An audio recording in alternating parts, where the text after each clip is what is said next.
I'd like to welcome Roger Wilson from Fair Wage Pensioners up to the stage.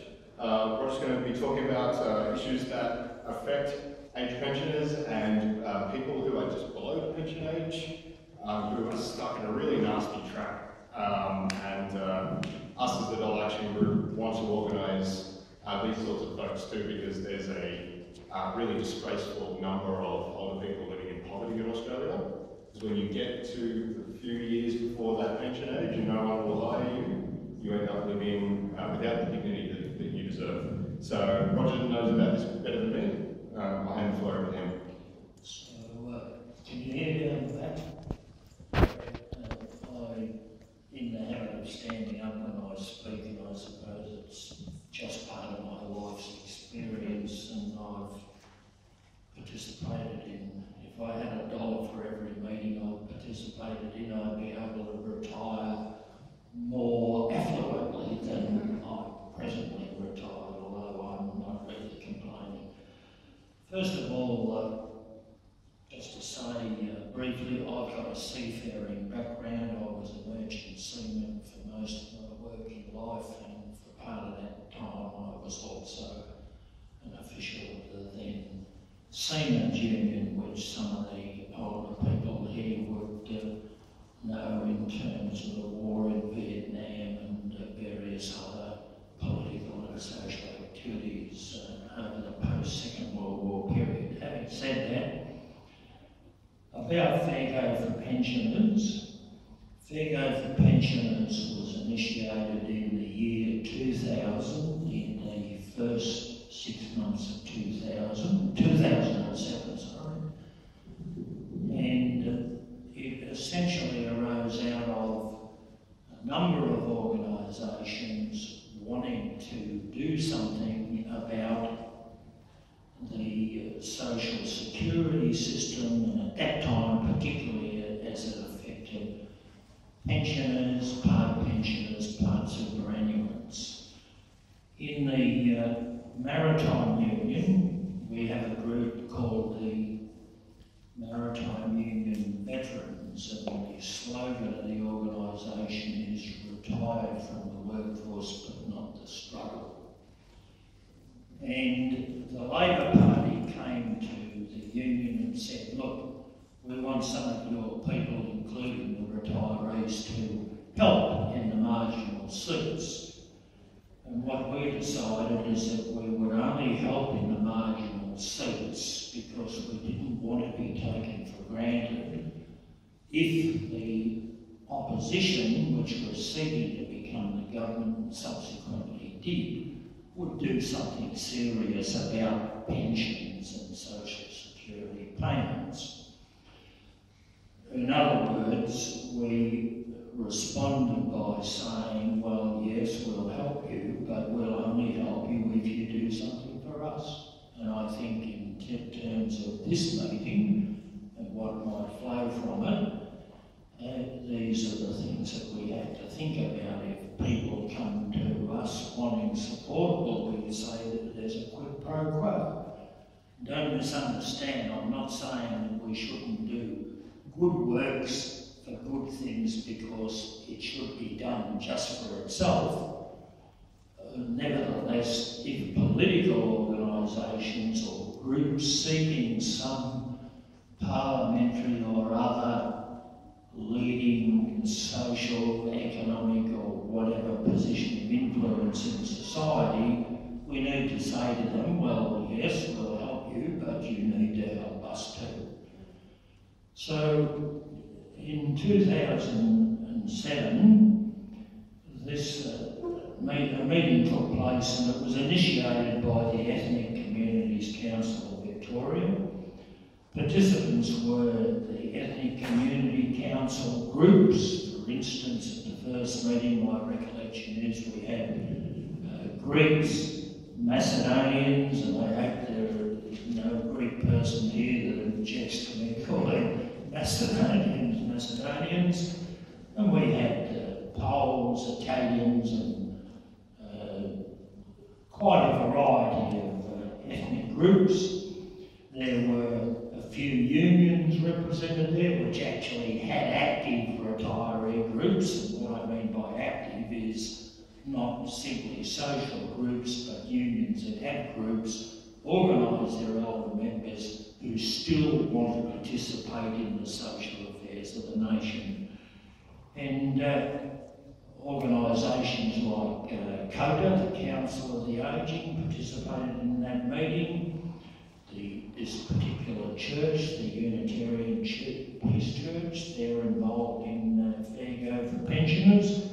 And we decided on a fairly limited number of claims, and as I said, it was essentially a meeting of people and organisations who were dissatisfied with aspects of the social security system, but at that time, mainly about pensioners, and hence the name Fair Go for Pensioners.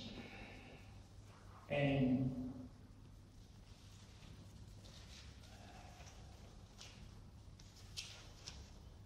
I might just say, by way of explanation, that a number of unions at that time had retiree groups, but they were essentially groups that organised a bit of a lunch or something in that pre-Christmas celebratory period, or to mark some particular occasion. However, what I can say here today is that fortunately this situation is changing. Fair Go for Pensioners set out quite early to organise a working and ongoing relationship with the Victorian Trades Hall Council. That's worked very well, and one of the consequences of working with the Victorian Trades Hall Council is the emergence of the Victorian Trades Hall Council retiree network. And we've now got 14 or 15 unions in that group, and earlier this week when we met, David Cragg reminded all of them of Fair Go for Pensioners and urged those unions that are members of that group, not yet part of Fair Go for Pensioners, to get involved. Further to that, we've been able, through the Victorian Trades Hall Council, to work with the Australian Council of Trade Unions. And for the last couple of years, a number of us that are now retired from full-time trade union work have been working with the ACTU, and in July last year, the year just passed, the ACTU set up what we've been asking them to do for 2 or 3 years, a nationwide retired unionist network, and it's just getting bedded down now. And I'm saying this because, properly so, including myself, many community activists are from time to time critical of the union movement in that it's not seeing the bigger picture, or it's not kicking the ball in the right direction. And there's no doubt that much of this criticism is warranted. However, I can say that through Run and Retired Unionist Network, through Fair Go for Pensioners, through the Trades Hall Council network, we're gradually getting the ACTU to come back to a position where it was in some years ago, in the period when people like Laurie Carmichael were influential in the ACTU to take up again the notion of the social wage. And on Wednesday of this coming week, the ACTU has initiated a nationwide demonstration against the Abbott government, and apart from the fact that there will be concern expressed about the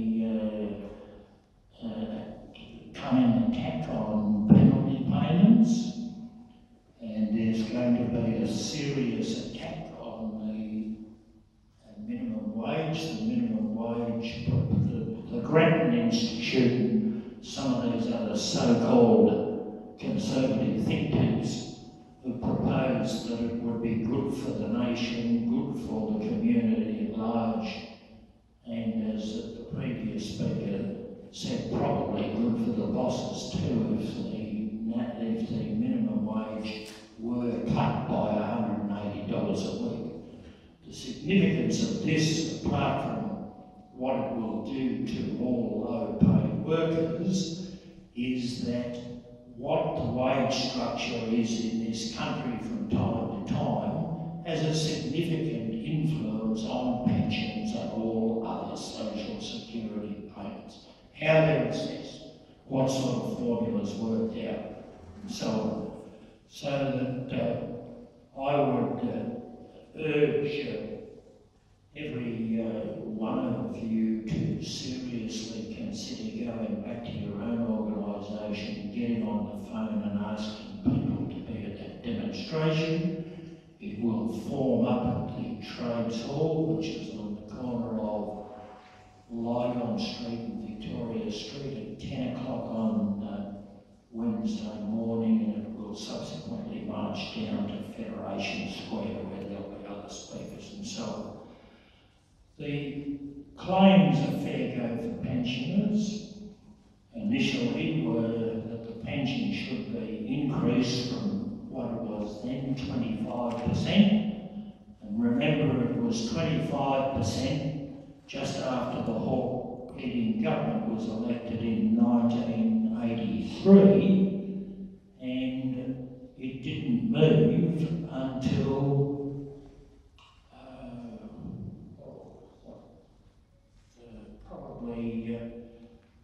about 2009, we were able to achieve a significant increase in the single parent pension, and we were able to move with a bit of shuffling, a bit of a shifty shuffling of allowances, the pension went from 25% to 27.5%.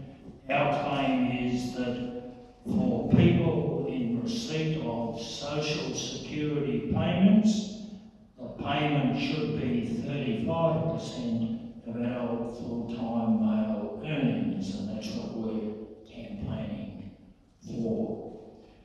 We also raised issues of healthcare, for example, dentistry, eyesight and hearing.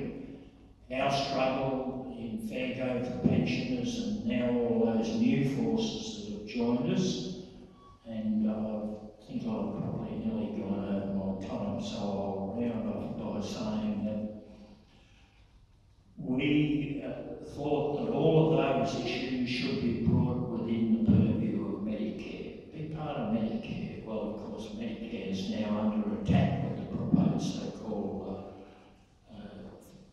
what's it called?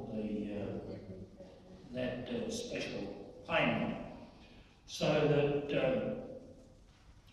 but more recently, and this is, I'll take up here what the previous speakers have said of the need for all of those that are reliant in one way or another on social security for their main income. We need to really have a big injection of solidarity right across the community.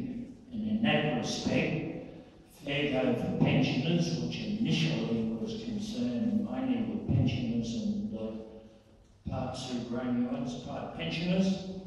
We now have within our group single parents and their children. We have several groups which are concerned with public and community housing, and a group that's also has some concerns about the need for more affordable rental stock, and we've, as I said, branched out because we see, as the previous speaker said, if we don't include everybody that's affected by this situation in this struggle, in this campaign, well then eventually the government will, as the previous speaker said, they try to play off those in employment against against those who are unemployed, and so on and so on. So that's where Fair Go for Pension is at. We welcome the invitation to come here today, and we would invite the organisation that initiated this meeting to send 2 of their representatives to the next meeting of the Steering Committee of Fair Go for Pensioners to come along, tell us a bit more about their approach, and they can see what our approach is, and we'll set out and work together. And I might conclude by saying our model of working with other people is a consensus model. That is to say, we seek to unite and fight about things we all agree on, not things we disagree on. Thank you.